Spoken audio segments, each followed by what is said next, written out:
Assalamualaikum warahmatullahi wabarakatuh. Hello everyone, how are you?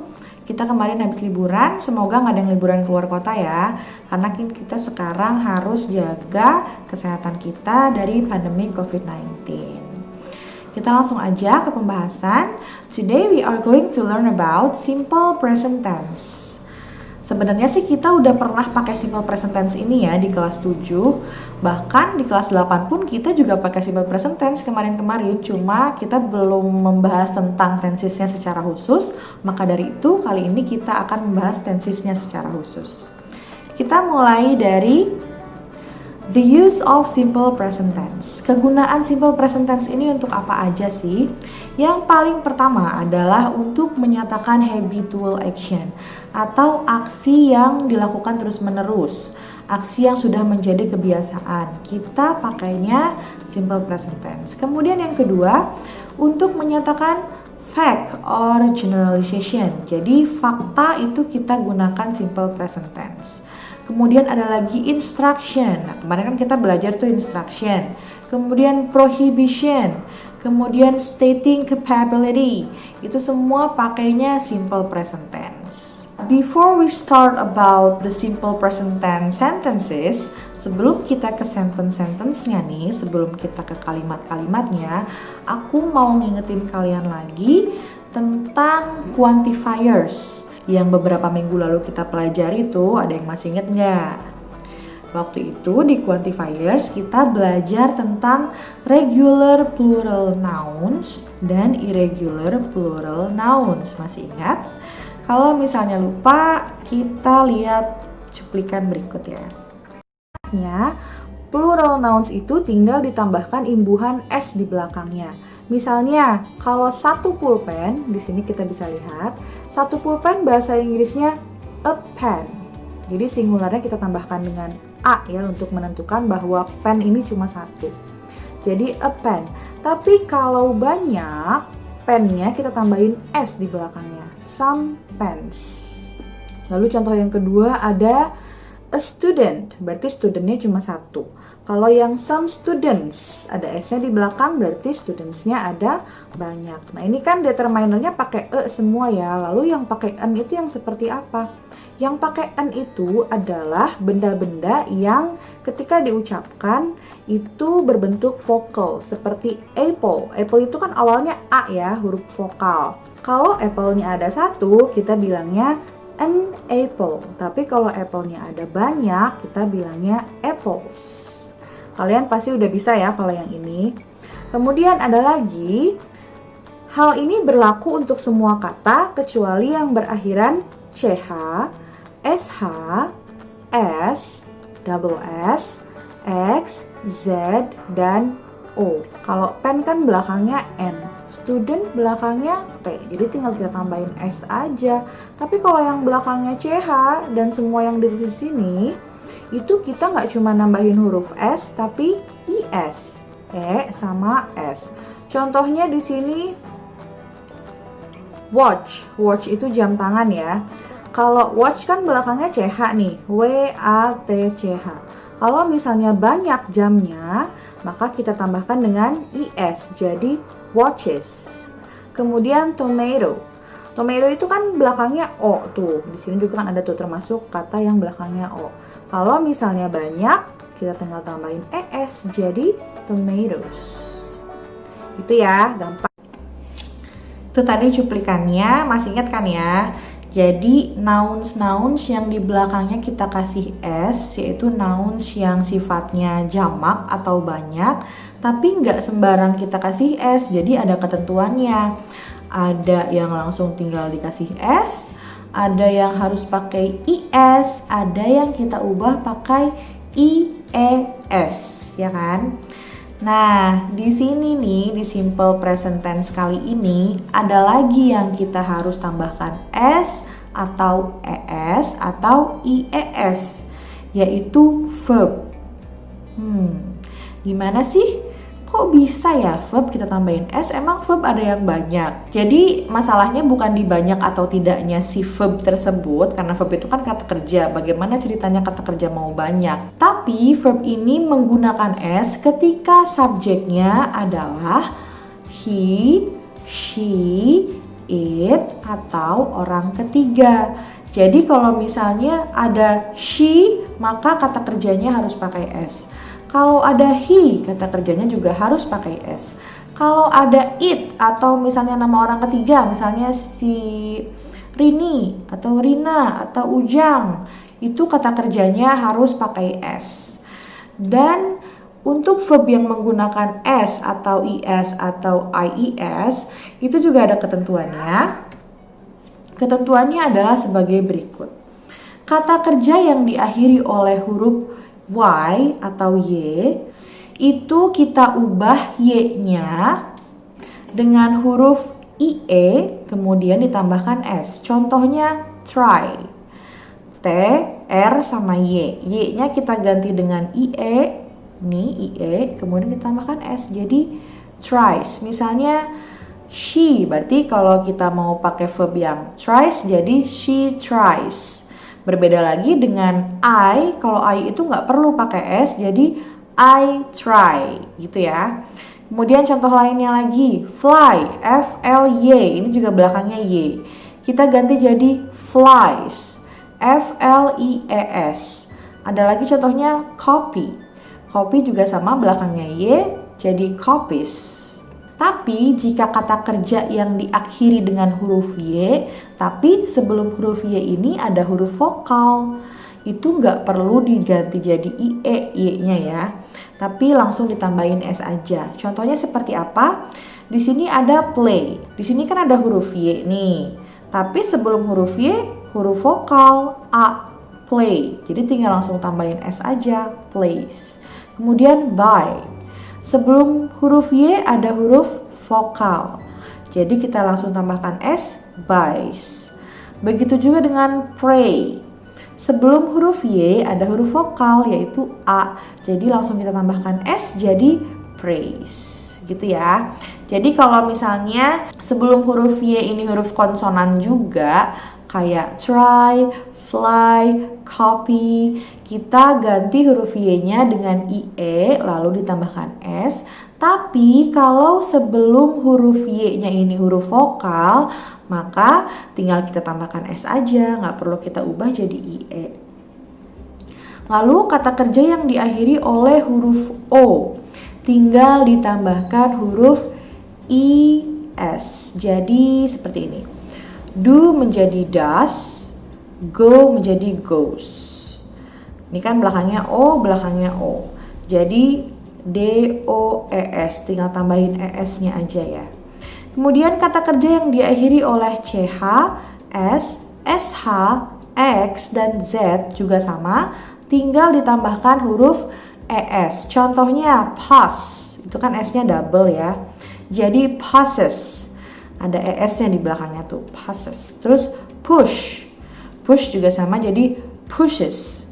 Watch jadi watches. Di sini watch ada dua arti ya. Yang pertama adalah jam tangan, watch. Yang kedua adalah lihat atau nonton, watch.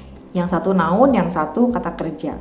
Kemudian fix, belakangnya X jadi fixes. Kemudian buzz, belakangnya double Z jadi buzzes. Ingat-ingat ya, pokoknya kalau misalnya subjeknya she, he, it, atau orang ketiga, maka kata kerjanya wajib pakai S atau IS. Kita lanjut ke formulanya. Jadi di sini ada dua sentence. Yang pertama adalah verbal sentence, yang kedua adalah nominal sentence. Aku yakin kalian masih ingat verbal sentence itu apa dan nominal sentence itu apa. Verbal sentence adalah kalimat yang menggunakan kata kerja, makanya disebut verbal karena ada kata kerjanya. Rumusnya adalah subjek ditambah verb one. Nah, ini kan ada kan ya tanda kurung S or IS or IIS. Jadi tergantung subjeknya siapa. Kalau subjeknya I, you, they, we, atau nama orang yang banyak, misalnya nama orangnya ada 2, ada 3 dan lebih, itu nggak perlu verbnya pakai S atau IS atau IIS.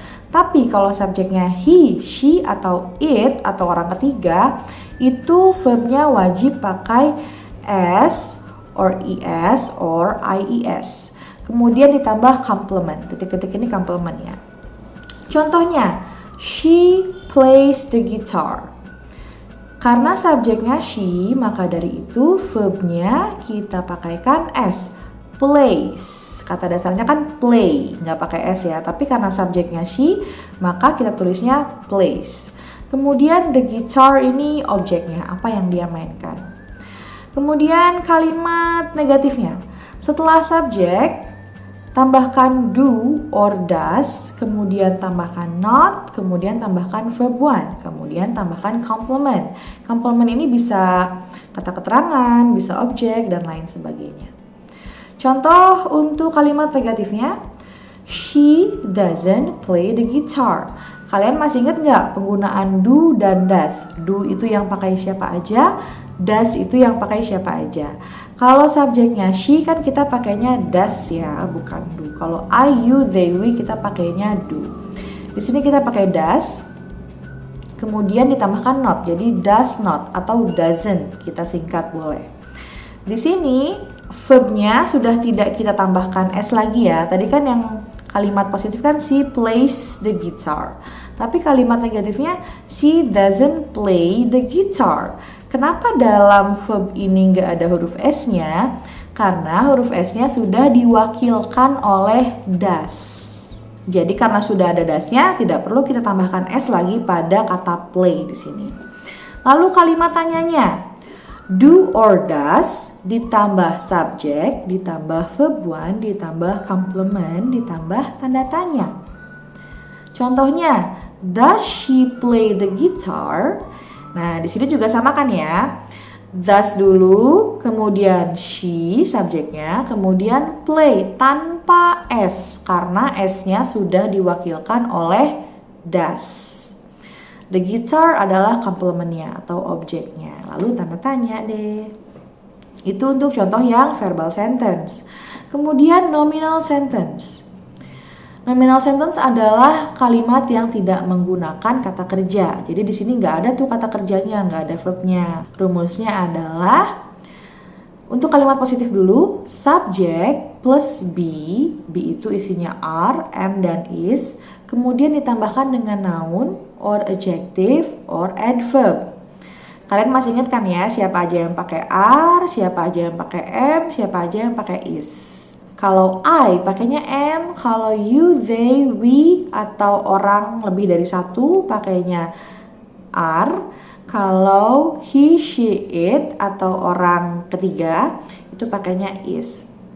Contohnya, she is smart. Dia pintar. She adalah subjeknya.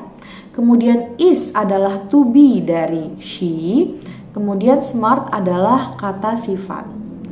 Lalu untuk yang negatif sentence-nya, subjek, kemudian be atau RMS, kemudian kita tambahkan not, kemudian noun atau adjective atau adverb.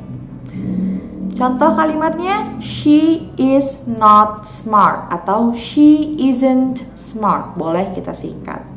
Lalu kalimat tanyanya, be-nya kita pindahkan ke depan, baru kita tulis subjeknya, kemudian noun atau adjective atau adverb, lalu tanda tanya. Contoh kalimatnya, is she smart? Is adalah to be dari she, kemudian subjeknya kita tulis, lalu di sini adjective kita tulis ya. Lalu tanda tanya jangan lupa kalau kalimat tanya. Itu tadi formula dan contoh-contoh kalimatnya. Sekarang kita coba bareng-bareng latihan ya. Di sini ada beberapa kalimat yang saling sambung menyambung. Guruku memeriksa pekerjaan rumah para murid. Aku dan Rosi mendapatkan nilai yang bagus. Rosi memberitahu orang tuanya tentang nilainya. Orang tua Rosi bangga dengan Rosi. Ini semuanya pakai simple present tense. Kita coba terjemahkan ke bahasa Inggris ya.